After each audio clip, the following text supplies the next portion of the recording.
छत्रपति शिवरायाना त्रिवार नमस्कार।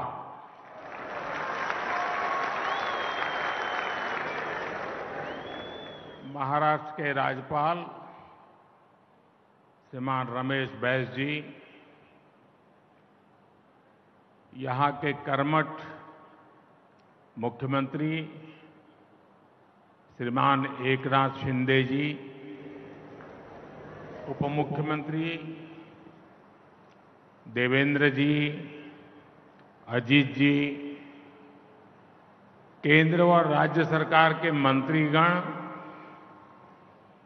सांसदगण, विधायकगण और विशाल संख्या में हम सबको आशीर्वाद देने के लिए आए हुए मेरे परिवारजन, शिर्डीच्या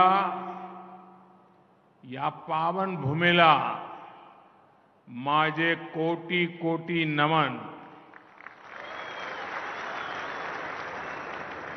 5 वर्षापूर्वी या पवित्र मंदिराला 100 वर्ष पूर्ण झालेले होते, तेव्हा मला साई दर्शनाची संधी मिळाली होती। आज यहां साईं बाबा के आशीर्वाद से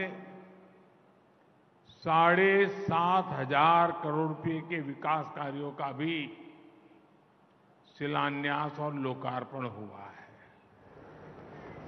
महाराष्ट्र को 5 दशक से जिस नीलवंडे डैम का इंतजार था, वो काम भी पूरा हुआ है और मेरा सौभाग्य है कि मुझे अभी वहां जल पूजन का सौभाग्य मिला। आज मंदिर से जुड़े जिन प्रोजेक्ट्स का लोकार्पण हुआ है, उनका शिलान्यास करने का अवसर भी मुझे ही मिला था।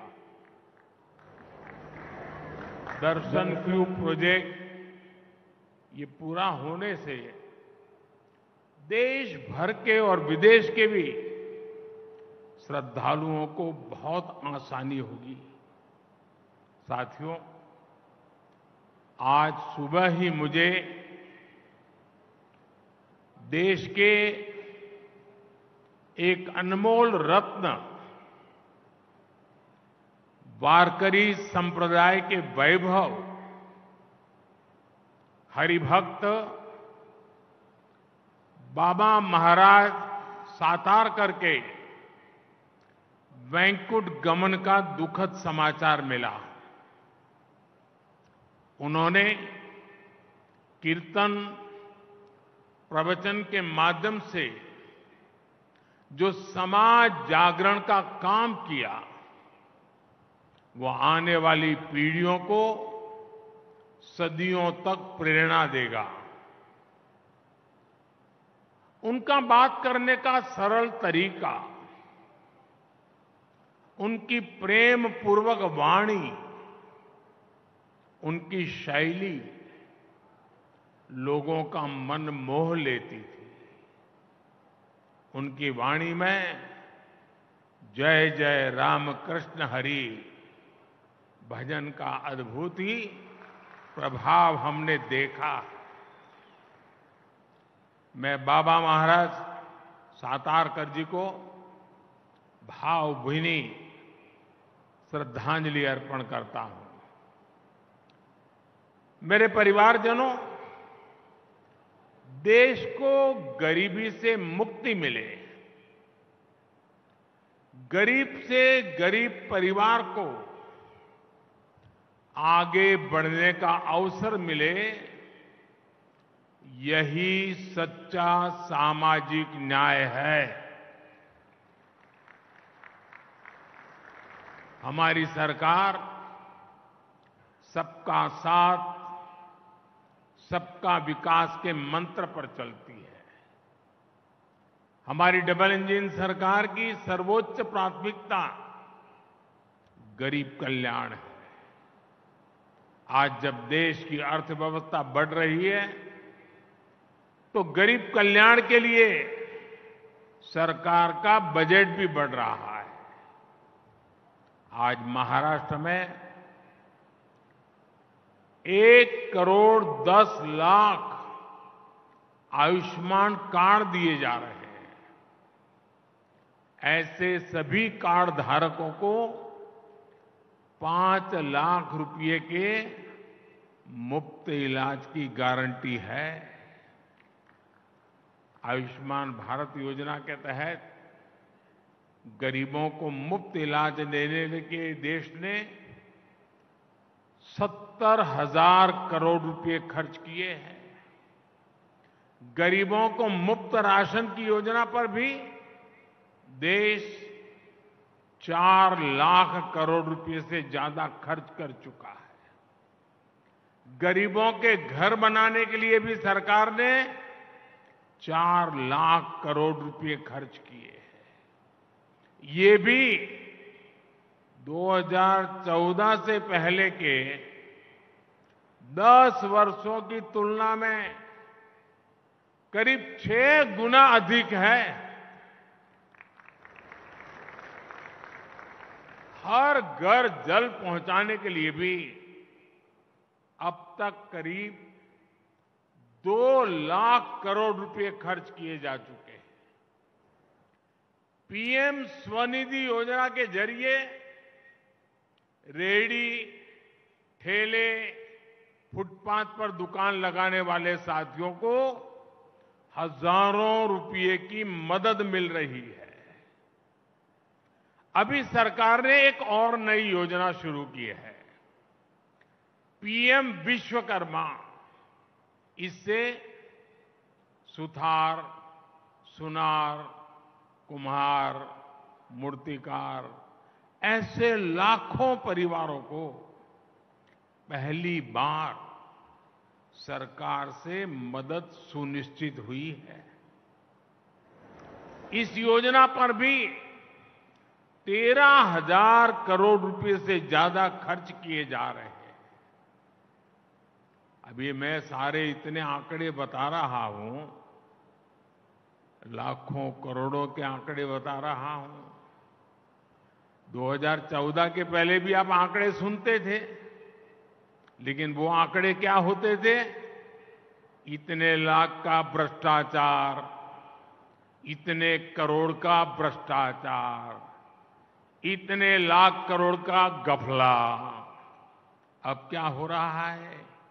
इतने लाख करोड़ इस काम के लिए खर्च किए गए, इतने लाख करोड़ इस काम के लिए। मेरे परिवारजनों, आज के कार्यक्रम में बड़ी संख्या में हमारे शेतकरी साथी भी मौजूद हैं। मैं सबसे पहले उन बालिकाओं को बहुत बहुत अभिनंदन करता हूं जिन्होंने अभी हमारे सामने हमारे शेतकरी समाज को संदेश देने के लिए धरती कहे पुकार का एक बहुत अच्छी नाटिका प्रस्तुत की।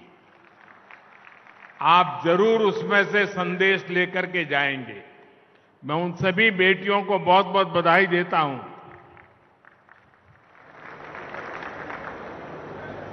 मेरे परिवारजनों,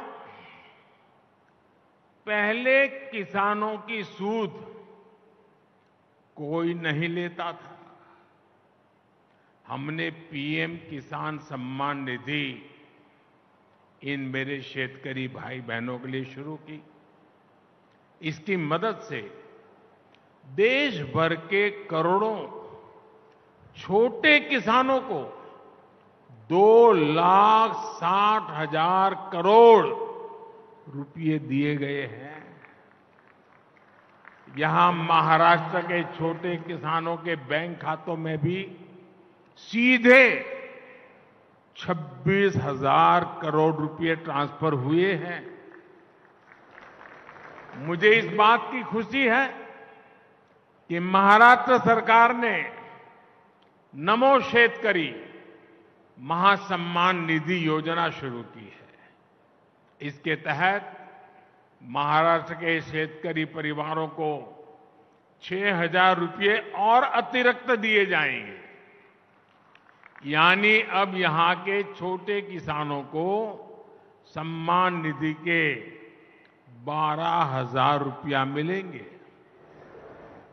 मेरे परिवारजनों, किसानों के नाम पर वोट की राजनीति करने वालों ने आपको बूंद बूंद पानी के लिए तरसाया है। आज नीलवंडे परियोजना पर जल पूजा हुई है। इसको 1970 में स्वीकृति मिली थी। 1970 में। सोचिए, ये परियोजना 5 दशक से लटकी हुई थी। जब हमारी सरकार आई तब इस पर तेजी से काम हुआ। अब लेफ्ट बैंक कैनाल से लोगों को पानी मिलना शुरू है और जल्द ही राइट बैंक कैनाल भी शुरू होने वाली है। राज्य के सूखा प्रभावित क्षेत्रों के लिए बलिराजा जल संजीवनी योजना भी वरदान सिद्ध हो रही है। दशकों से लटकी महाराष्ट्र की 26 और सिंचाई परियोजनाओं को केंद्र सरकार पूरा कराने में जुटी है।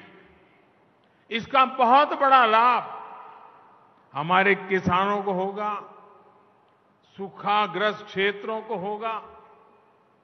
लेकिन जब आज इस डैम से पानी मिलना शुरू हुआ है, मेरे सभी किसान भाई बहनों को मेरी एक प्रार्थना है। ये पानी परमात्मा का प्रसाद है।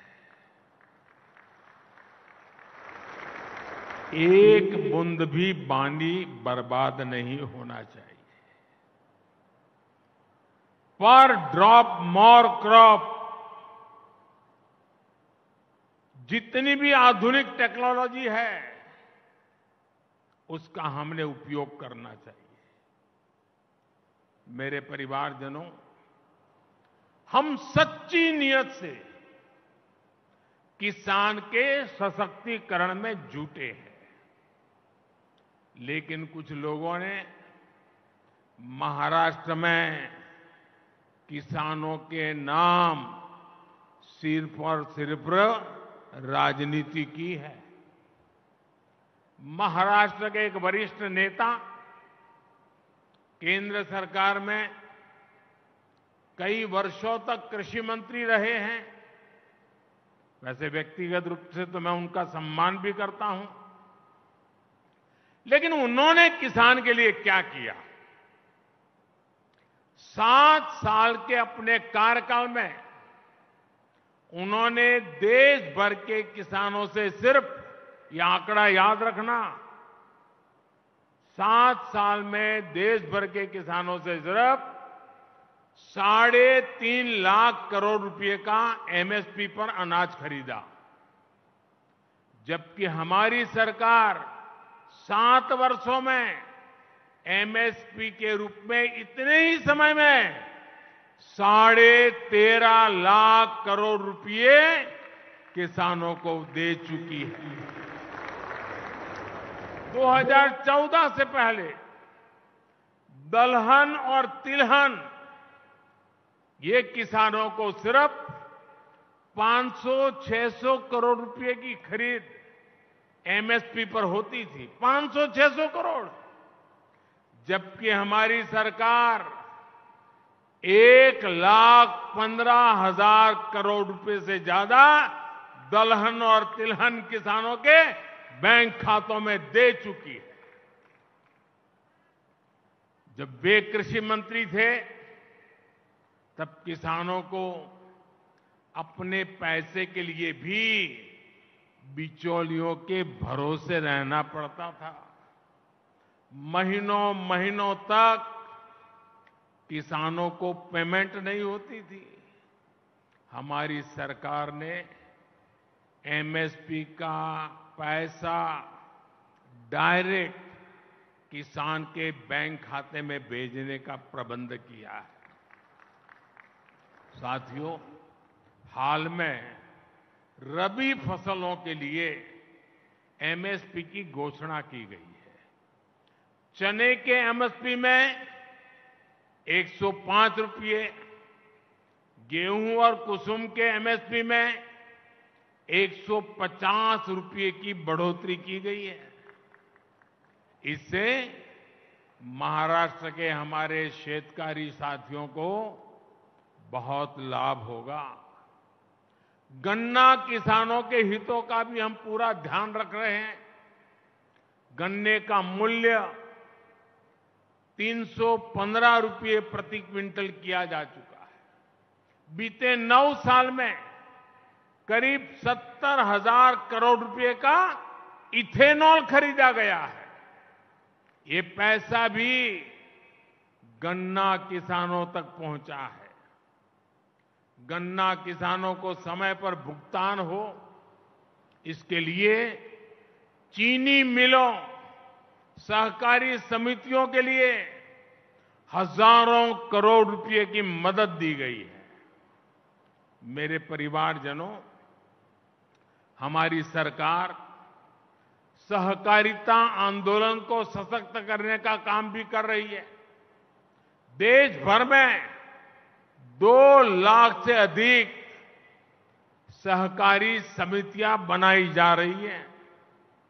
देश के किसानों को भंडारण की, कोल्ड स्टोरेज की अधिक सुविधाएं मिले, इसके लिए भी सहकारी समितियों को, पैक्स को मदद दी जा रही है। छोटे किसानों को एफपीओज यानी किसान उत्पादक संघों के माध्यम से संगठित किया जा रहा है। सरकार के प्रयास से अभी तक देश भर में 7,500 से अधिक एफपीओ भी बन चुके हैं। मेरे परिवारजनों, महाराष्ट्र अपार सामर्थ्य और अनगिनत संभावनाओं का केंद्र रहा है। जितना तेज महाराष्ट्र का विकास होगा, उतनी ही तेजी से भारत विकसित होगा। कुछ महीनों पहले मुझे मुंबई और शिरडी को कनेक्ट करने वाली वंदे भारत ट्रेन को हरी झंडी दिखाने का अवसर मिला था। महाराष्ट्र में रेलवे के विस्तार का ये सिलसिला लगातार जारी है। जलगांव से भुसावल के बीच तीसरी और चौथी रेल लाइन शुरू होने, मुंबई हावड़ा रेल रूट पर आवाजाही आसान होगी। इसी तरह सोलापुर से बोरगांव तक 4 लेन रोड के निर्माण से पूरे कोंकण क्षेत्र की कनेक्टिविटी बेहतर होगी। इससे उद्योगों को तो फायदा होगा ही, गन्ना, अंगूर और हल्दी किसानों को भी लाभ होगा। ये कनेक्टिविटी सिर्फ ट्रांसपोर्ट का नहीं, बल्कि प्रगति और सामाजिक विकास का भी नया रास्ता बनाएगी। एक बार फिर आप इतनी बड़ी तादाद में आशीर्वाद देने आए, मैं हृदय से आप सबका बहुत बहुत आभार व्यक्त करता हूं।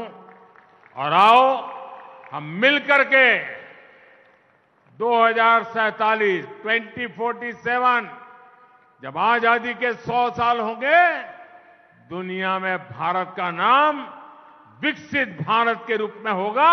ये संकल्प लेकर के चले। बहुत बहुत धन्यवाद।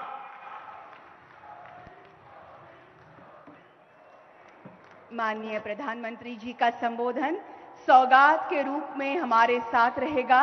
मैं महाराष्ट्र वासियों की ओर से आभार प्रकट करती हूं। बहुत बहुत धन्यवाद।